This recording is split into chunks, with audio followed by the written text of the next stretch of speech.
मैं सबसे पहले इस धाम पर और इस पवित्र स्थान का सबसे पहले मैं नमन करता हूं। नंद बाबा के स्थान का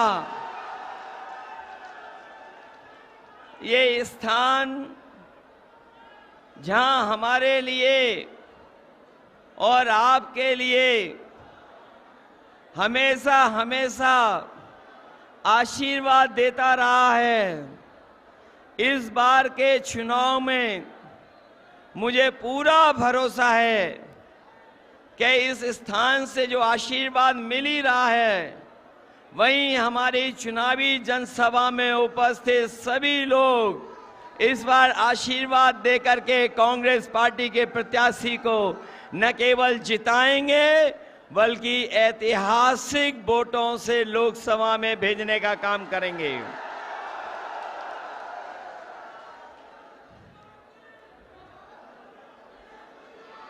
मैं देख रहा हूं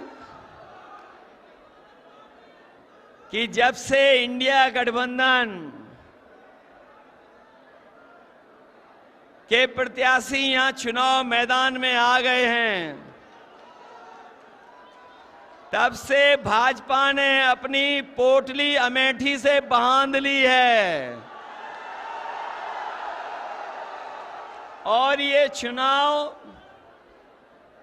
ऐतिहासिक चुनाव होने जा रहा है, जहां एक तरफ अमेठी में अभिनय है, दूसरी तरफ हमारे जो कांग्रेस के प्रत्याशी हैं, जो अभिनय के मुकाबले में एक सीधे सादे विनय के रूप में आपके बीच में प्रत्याशी बने हैं, उनके बीच में चुनाव होने जा रहा है। और ये ऐसे व्यक्तित्व के और ऐसे व्यक्ति रहे हैं जिन्होंने अपना पूरा जीवन आपको अपनेपन के भाव से जीत करके आपके साथ हमेशा हमेशा रहे हैं। और मुझे जानकारी हुई है कि अमेठी में सिलेंडर वाले लोग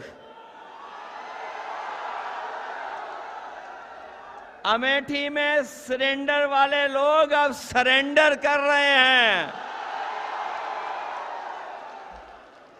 और मुझे वो समय भी याद है जब अमेठी में मीठी चीनी के लिए कड़वा झूठ बोला गया था। याद है कि नहीं याद है? मीठी चीनी के लिए कड़वा झूठ बोला गया था और ये कड़वा झूठ बोलने वालों ने क्या आपको 13 रुपए किलो चीनी दी है क्या? और इस बार अमेठी वाले कह रहे हैं कि जिन्होंने 13 रुपए किलो में चीनी नहीं दी है, उसको अमेठी वाले वोट नहीं देने जा रहे हैं। वो हमेशा हमेशा के लिए स्मृति हो जाएंगी। ये अमेठी की आवाज दिल्ली लखनऊ तक पहुंच रही है और मुझे तो ये लगता है कि जब से कांग्रेस और समाजवादी पार्टी साथ आए हैं, गठबंधन बन गया है, उन्होंने अपनी बंबई वाली टिकट कटवा ली है और वो घबराए हुए हैं। ये एक पे एक नहीं है, ये 1 और 1 11 होकर के मुकाबला कर रहे हैं हम लोग। और जब 1 और 1 11 हो गए हैं तो भारतीय जनता पार्टी वाले 9-2-11 हो जाएंगे। बताओ 9-2-11 हो रहे हैं कि नहीं हो रहे हैं? और इन बीजेपी वालों की हर बात झूठी निकली कि नहीं निकली? इनके वादे झूठे थे कि नहीं थे? ये वही भारतीय जनता पार्टी के लोग हैं। याद करना किसान भाइयों, आपको अपने हक, अपनी पैदावार की कीमत के लिए आपको दिल्ली तक में जाकर के धरना देना पड़ा था। किसानों को उन्हें तकलीफ पहुंचाने के लिए इन्होंने सड़कों को बंद कर दिया था, सड़कों पे कीलें लगवा दी थी, ट्रैक्टर को, गाड़ियों को डीजल पेट्रोल नहीं भरने देते थे। लेकिन हम अपने किसानों को बधाई देंगे कि उन्होंने परवाह नहीं की और दिल्ली जाकर के दिल्ली घेर लिया और तब तक बैठे रहे जब तक काले कानून वापस नहीं हो गए। ये काले कानून के बहाने हमारे किसानों की पैदावार को लूटना चाहते थे, उनकी जमीन को कब्जा करना चाहते थे। ये काले कानून तो चले गए हैं, लेकिन अभी हमारे किसानों को जो उनका हक, जो अधिकार मिलना चाहिए था, वो सरकार ने नहीं दिया है। इस बार इंडिया गठबंधन और समाजवादी पार्टी ने तय किया है कि 4 जून के बाद जब सरकार बनेगी तो अपने किसानों को एमएसपी का कानूनी अधिकार दिला करके किसानों को खुशहाल बनाने का काम करेंगे। न केवल खुशहाल बनाएंगे उन्हें, बल्कि उनकी पैदावार से लेकर के अगर हमें किसी भी तरह की उनकी मदद करनी पड़ेगी तो इंडिया गठबंधन और समाजवादी पार्टी और कांग्रेस पार्टी मिलकर के अपने किसानों को सम्मान दिलाने का काम करेंगे। ये नौजवान अभी भूले नहीं है पेपर लीक। क्या आप लोग पेपर लीक भूल गए? कोई परीक्षा इस सरकार में हुई, सब परीक्षाएं रद्द हो गई और लीक के बाद लीक हुए पेपर, सब पेपर लीक करा दिए। कोई एक पेपर लीक नहीं कराया, 10 से ज्यादा पेपर लीक कराए।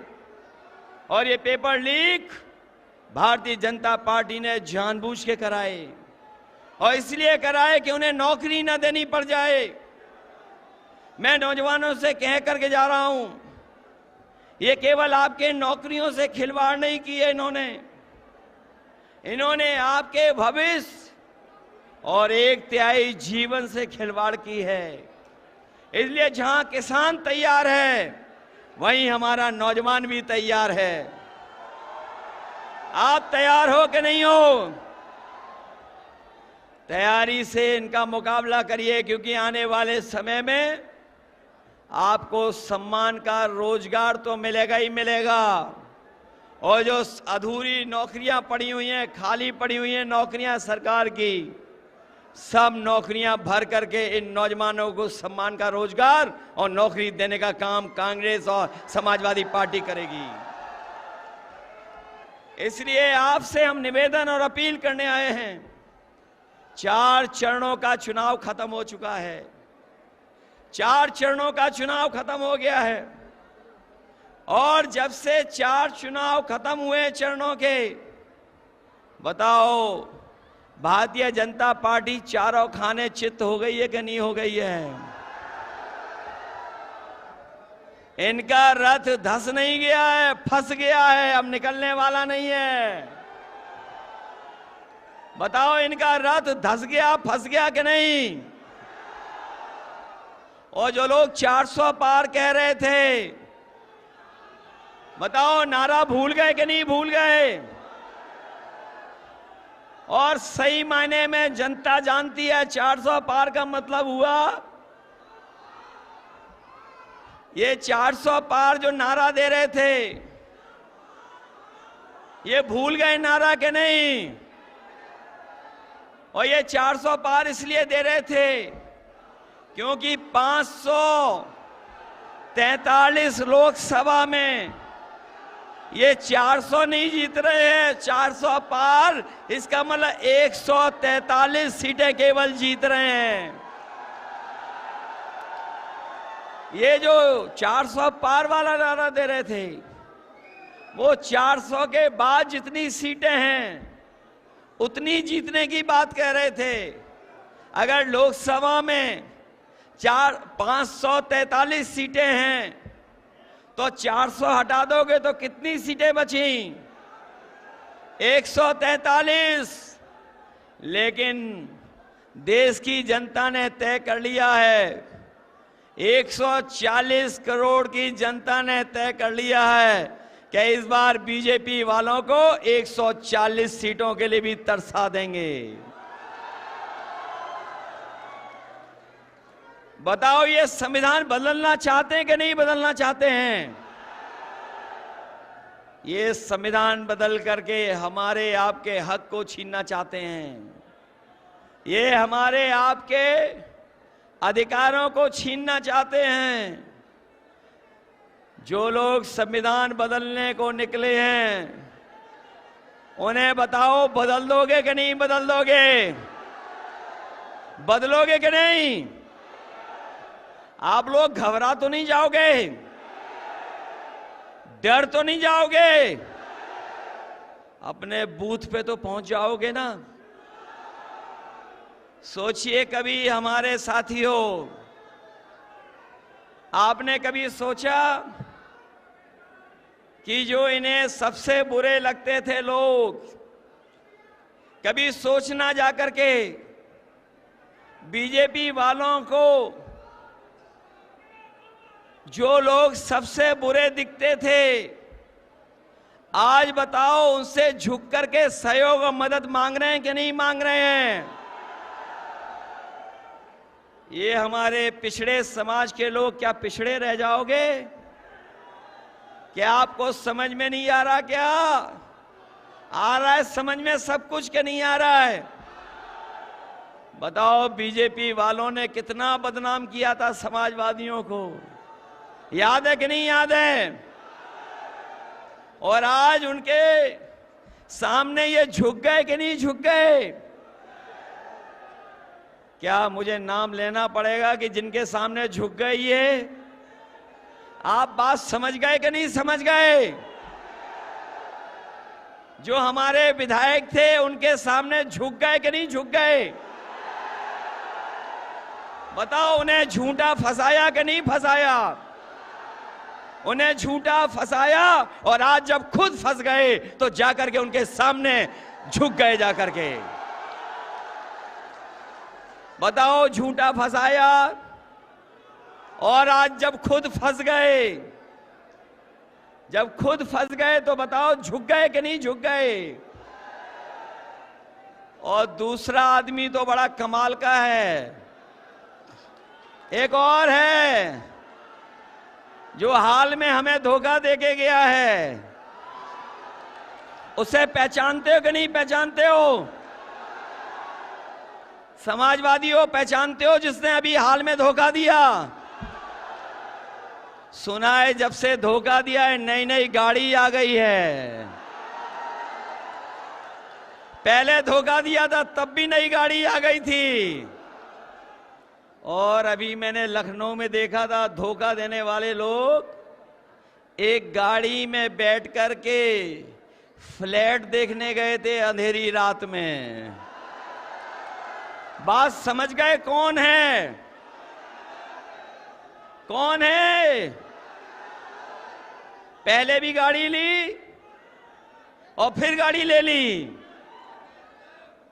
और ये तो ऐसे बीजेपी के लोग हैं, हम और आपको तो करते ही हैं परेशान, लेकिन ये जानवर और पंछी को भी परेशान करते हैं। बताओ, आपको अपने खेतों पे रखवाली करनी पड़ रही कि नहीं करनी पड़ रही है? और खेतों की रखवाली के लिए देश के क्योटो के सांसद जी ने कहा था, क्योटो जानते हो कौन सा शहर है? काशी का नाम नया क्योटो। उन्होंने कहा था कि ये खुला जानवर की समस्या की समाधान हो जाएगा। बताओ, हर दिन जान जा रही कि नहीं जा रही है? न केवल जान जा रही है, बल्कि हमारे किसानों को अपने खेतों की रखवाली करनी पड़ रही है। रखवाली करनी पड़ रही कि नहीं पड़ रही? और एक हमारे साथी ने सारस से दोस्ती कर ली थी। सोचो, हम समाजवादी लोग हैं, हम लोग जितना इंसान से प्यार करते हैं उतना ही पेड़ पंछियों से भी प्यार करते हैं। बताओ, सारस से दोस्ती कर ली, बताओ उसे पकड़ करके ले गई कि नहीं ले गई? ये लोग, इन्होंने परेशान किया था कि नहीं किया था? इसलिए इनको सजा देने का काम करना, और सजा इसलिए भी देना कि इन्होंने बोरी से चोरी की है। बोरी सी की चोरी याद है आपको? पहले कितने किलो चोरी की और आज कितने किलो चोरी हो गई? ये बीजेपी वाले आ गए तो आपको खाद भी नैनो यूरिया की तरह पाउच में खरीदनी पड़ेगी। इसलिए किसान भाइयों, सावधान हो कि नहीं हो? सावधान हो कि नहीं हो? इसलिए हम आपसे निवेदन करने आए हैं, मैं आपसे अपील करने आया हूं, मैं आपसे अपने एक एक समाजवादी साथी से, जहां कांग्रेस पार्टी के लोग तो मेहनत कर ही रहे हैं, हम अपने समाजवादी साथियों से भी अपील करने आए हैं। जो मैं दूर तक देख रहा हूं, दोपहरी में गमछा सर पे रख करके खड़े हुए लोग हैं। मैं निवेदन करना चाहता हूं सबसे, इस बार कांग्रेस पार्टी के प्रत्याशी को जिताओगे?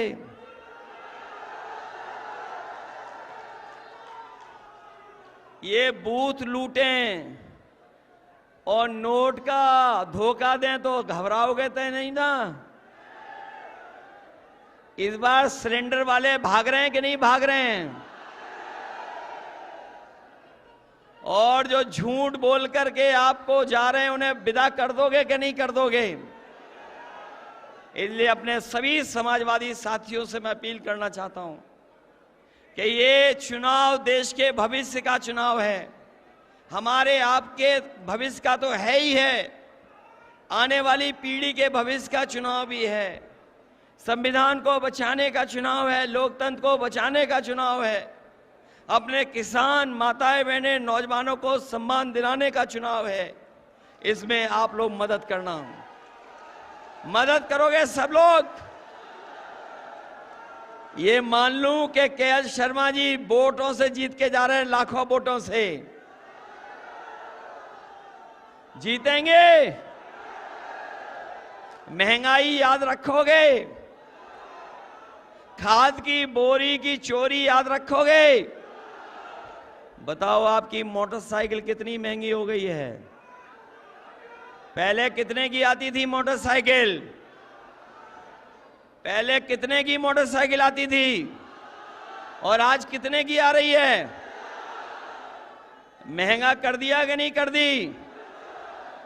बताओ, हमारी 1000 रुपए की साइकिल आती थी, बताओ आज कितने रुपए की हो गई? साइकिल महंगी हो गई कि नहीं? महंगाई याद रखना, बेरोजगारी याद रखना। इन्होंने अमेठी का नाम डुबाया है और यहां लोग बैठे लोग अमेठी का नाम सम्मान को लेकर के सम्मान बढ़ाने का काम करेंगे। और हम आपको भरोसा दिलाते जा रहे हैं, जो कारखाने लगे हैं कभी नौकरी मिलेंगी, सम्मान का रोजगार भी मिलेगा। और ये जो अग्निवीर वाली व्यवस्था है, ये अग्निवीर व्यवस्था हमेशा हमेशा से भी कहना चाहता हूं कि ये बीजेपी वाले आ गए तो आपकी भी नौकरी 3 साल की हो जाएगी। अभी तो फौज की नौकरी की है, खाकी वाले भाइयों की भी नौकरी हो जाएगी। इसलिए जहां आप सावधान हो, इनको भी हम सावधान करने आए हैं। इसलिए सब लोग मिलकर के मदद करना और अपने बूथ की रक्षा करने का काम करना। बूथ की रक्षा करोगे? ये नंदगांव, नंदमहल ये हमारे लिए नया नहीं है। मुझे याद है यहाँ पर बहुत सारे पुराने समाजवादी होंगे जिन्होंने साइकिल तो चलाई थी और उस टूटी सड़क पे हमसे भी साइकिल चलवा दी थी। याद है कि नहीं याद है? और ये अमेठी के विकास के लिए जितना कर सकती थी कांग्रेस पार्टी किया, और संस्थाओं से लेकर के कारखाने और कारखाने से लेकर के सैनिक स्कूल से लेकर के विद्यालय अगर किसी ने चलाए हैं तो कांग्रेस पार्टी के लोगों ने शुरू कर करके आपके जीवन को बदलने का काम किया है। इसलिए मदद करना, सहयोग करना, यही मैं आप लोगों से निवेदन और अपील करने आया हूं। आप सबका बहुत बहुत धन्यवाद और बहुत बहुत आभार प्रकट करता हूं।